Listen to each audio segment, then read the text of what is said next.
యవనస్తుడు కుర్రాడు, బాగా కొవ్వు పట్టినాడు కుర్రాడు. ఆడొచ్చి నన్ను అడుగుతాడు, నువ్వు ఎంతసేపు ప్రసంగం చేసేవే, ఆ యేసు ప్రభు నిజంగా ఉన్నాడంటావా అని ప్రశ్న. ఉన్నాడురా, ఎందుకు లేడురా, ఉండకపోతే ఎందుకు చెప్తాను రా అన్న. ఉంటే మర్యాదగా నాకు చూపెట్టమన్నాడు. ఆడికి పట్టిన కొవ్వది. నేనన్నాను, హృదయశుద్ధి గలవారు ధన్యులురా, వాళ్ళు దేవుడిని చూస్తారని ఉంది, మరి నీకెలా చూపించేది నేను అన్నా. అదిగో ఆ ప్రసంగాలు చేయొద్దు, దేవుడు ఉన్నాడు అంటున్నావు, మర్యాదగా నాకు చూపెట్టు, నమ్ముతా అన్నాడు. అంతలో వాడు వెంట 10 మంది వచ్చేసారు. వాళ్ళు అటోళ్లే, వాళ్ళు కూడాను. ఏమయ్యా నువ్వు ఉన్నాడంటున్నావు కదా, చూపించేయి, మేము నమ్మేస్తాం, నీ ప్రసంగాలతో మాకు చూపించు, నమ్ముతాం అన్నాడు.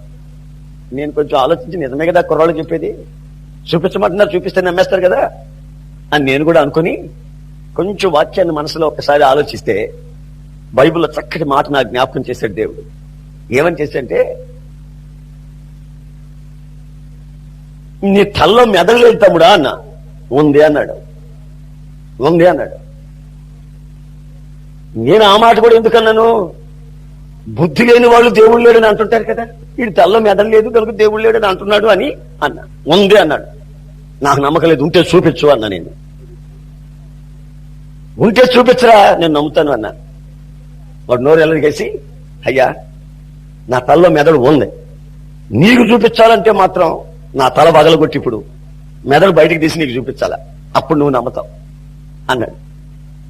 తర్వాత మిగతా కుర్రోళ్ళు అంటారు, రే మనం తల బగలగొట్టి ఆయన చూపించేదానికంటే మర్యాదకి వెళ్ళిపోవటం మంచిదిరా అన్నాడు. చూడండి, ఈ పనికి మాలిన ప్రశ్నలు. ఈ ప్రశ్నలకి జవాబు చెప్పినా చెప్పకపోయినా వాళ్ళకేమి ప్రయోజనం ఉండదు. అందుకని యేసుక్రీస్తు పనికి మాలిన ప్రశ్నలు, ఇన్ని ప్రశ్నలు అడుగుతా ఉంటే యేసుక్రీస్తు ఏం చేశాడు తెలిసిన, అని ఊసాడు. వాళ్ళ ముఖాన్ని కాదు,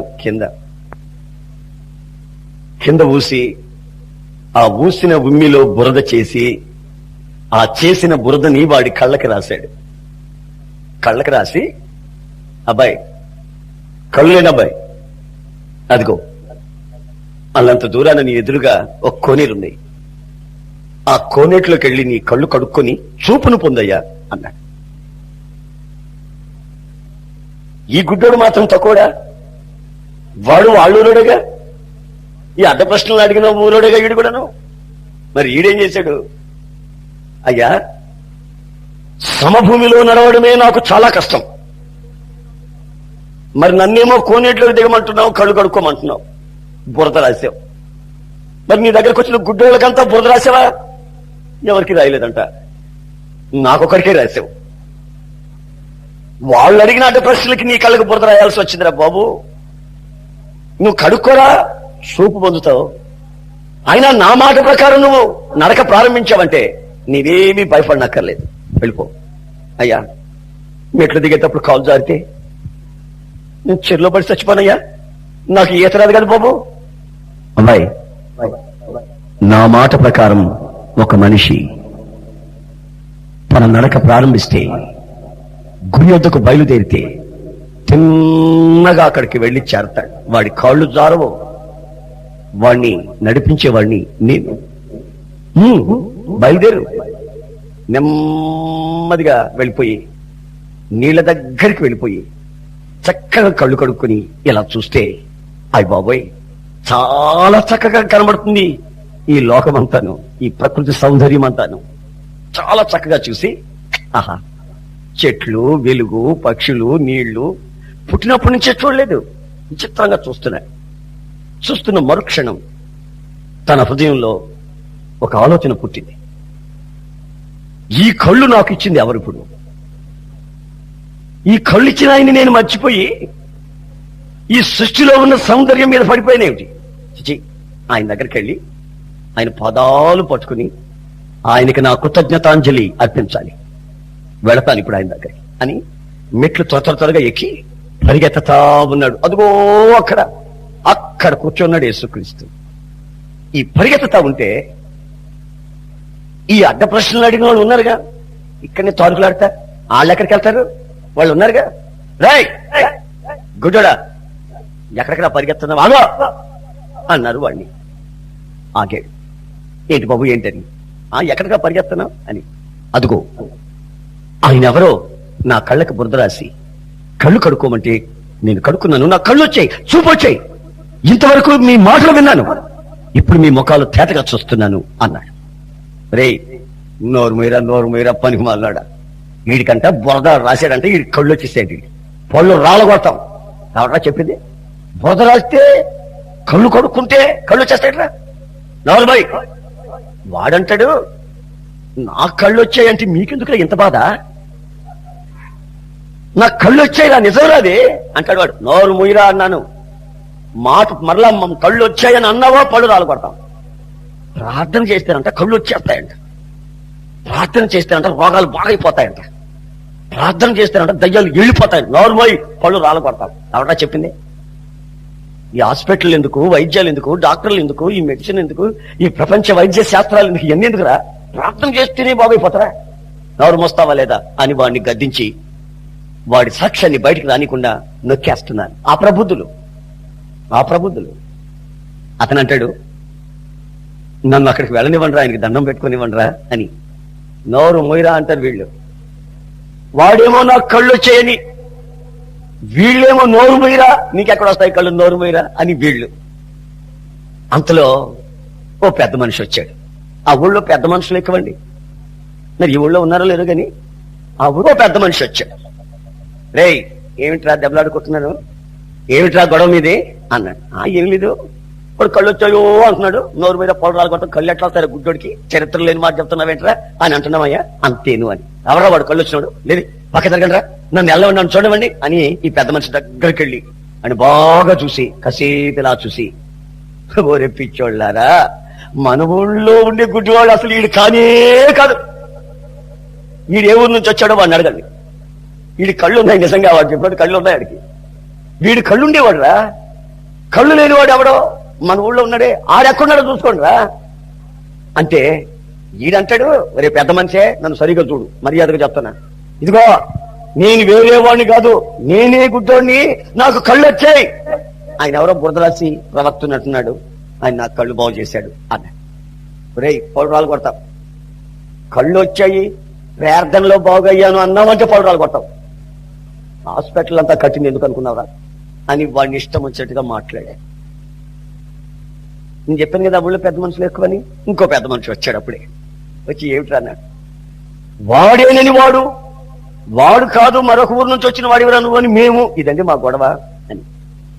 రే నీకు అంత అనుమానం అయితే మన ఊళ్ళో అడుగు తినే గుడ్డివాడి ఇల్లు నాకు తెలుసు, వాళ్ళ ఇంటికి వెళ్ళి వాళ్ళ తల్లిదండ్రులు తీసుకుని వస్తా, వాళ్ళని అడిగి తెలుసుకుంటాం, వాళ్ళకు పుట్టిన గుడ్డోడు వీడో కాదు వాళ్ళైనా చెప్తారు కదా మనకు అనుమానం అయితే అని. ఆ పెద్ద మనిషి పని కట్టుకుని వాళ్ళ ఇంటికి వెళ్ళి వాళ్ళ తల్లిదండ్రులు ఇద్దరిని తీసుకొని వచ్చాడు. తీసుకొచ్చి రచ్చబండ దగ్గర నిలబెట్టాడు. ఏమమ్మా, గుడ్డివాడుగా మీకు పుట్టిన నీ కుమారుడు వీడేనా?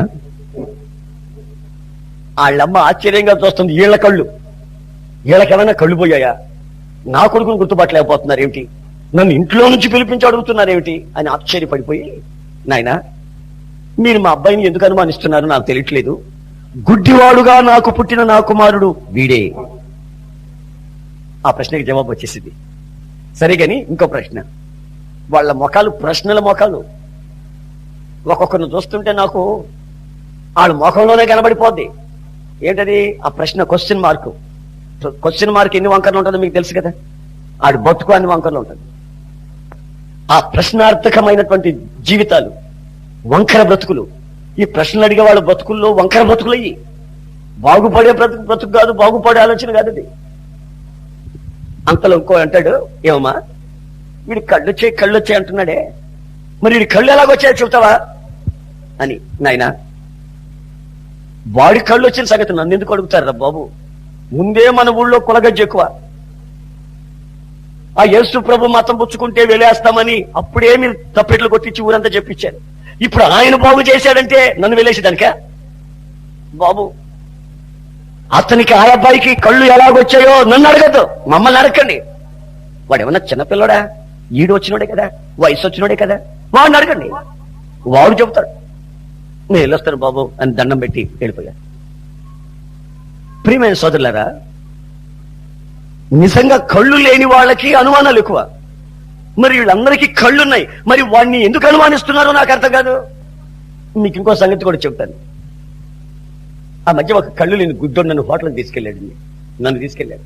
అన్నా చేస్తానా, నీకు ఒక కాఫీ పిచ్చాలని ఉందన్న హోటల్కి వస్తావా అన్నాడు. ఈ గుడ్డోడికి ఎంత ఆశ ఉందోలే, కళ్ళు లేనోడు అడిగాడని ఆడితో వెళ్ళా. అంత దూరం ప్రక్కనే మీటింగ్ల దగ్గరలో ఇద్దరం కలిసి కాఫీ తాగాం. 40 పైసలు కాఫీ. ఆడే ఇచ్చాడు 10 రూపాయల కాగితం ఆయనకి, ఆ క్యాష్ దగ్గర ఉండే అతను చిల్లరిచ్చేలోగా గుడ్డోడు ఊరుక ఉండదు ఉండలా. ఇదిగో సరిగ్గా లెక్క పెట్టా అని ఆడిని అంటున్నాడు. ఆడు సరిగ్గానే లెక్క పెట్టి 9 రూపాయల 20 పైసలు వాడి చేతికి ఇచ్చాడు. రావద్దండి, రావట్లే. అక్కడే నిలబడి ఆ టేబుల్ దగ్గరే నా దగ్గర ఇచ్చి ఆడెంత ఇచ్చాడు లెక్క పెట్టమన్నాడు. అక్కడే పక్కనే కాదు.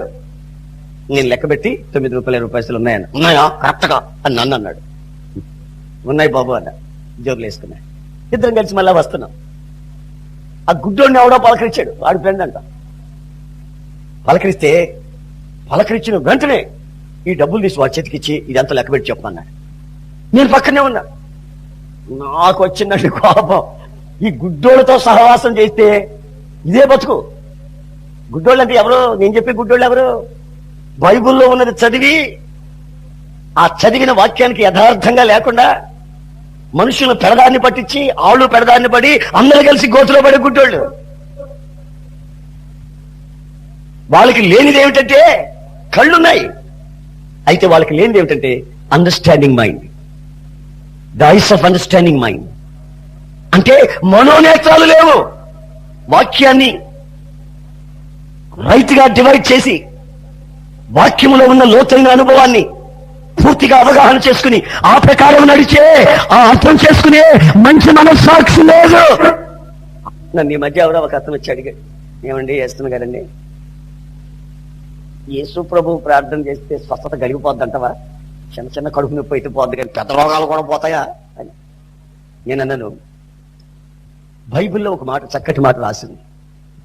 ఆయన పొందిన గాయముల చేత మీరు స్వస్థత నొందితిరి. Already finish that work. ఆయన పొందిన గాయముల చేత మీరు స్వస్థత నొందితిరి. నొందుతారు కాదు, నొందితిరి. నీవు విశ్వసించి క్లైమ్ చేసి దాన్ని అనుభవించడమే గాని ఏదో కొత్త కార్యం ఏమి కాదు. ఇది నీ కొరకు చేసి ముగించిన కార్యం. నీవు దాన్ని అనుభవించడంలో ఉంది ఆ విధానం. ప్రియమైన సహోదరులారా, ఆయన అన్నాడు, నేను నిన్ను స్వస్థపరిచే యెహోవాని. ఆయన పొందిన గాయములలో మనకు స్వస్థత కలదు అని. ఒక గుడితనం కాకపోతే నేను బాగులు చేస్తానని ఆయన రాసిపెట్టుంటే ఆయన పాదాల దగ్గరికి వెళ్ళి ఆయన కాళ్ళు పట్టుకొని అడగకుండా డాక్టర్ గారి దగ్గరికి పోయి కాళ్ళు పట్టుకోవడం గుడితనం కాదు. వేలు ఖర్చు పెట్టి డాక్టర్ కాళ్ళు పట్టుకొని నువ్వేనయ్యా దేవుడు, నువ్వు లేకపోతే నా బిడ్డ బతుకుతాయా అని అడగడం గుడితనం కాదు, శాపం కాదు. మనసును ఆశ్రయించే వాళ్ళు శాపాన్ని పొందుతారు కదా, లేఖనాల్లో రాయబడి ఉంది.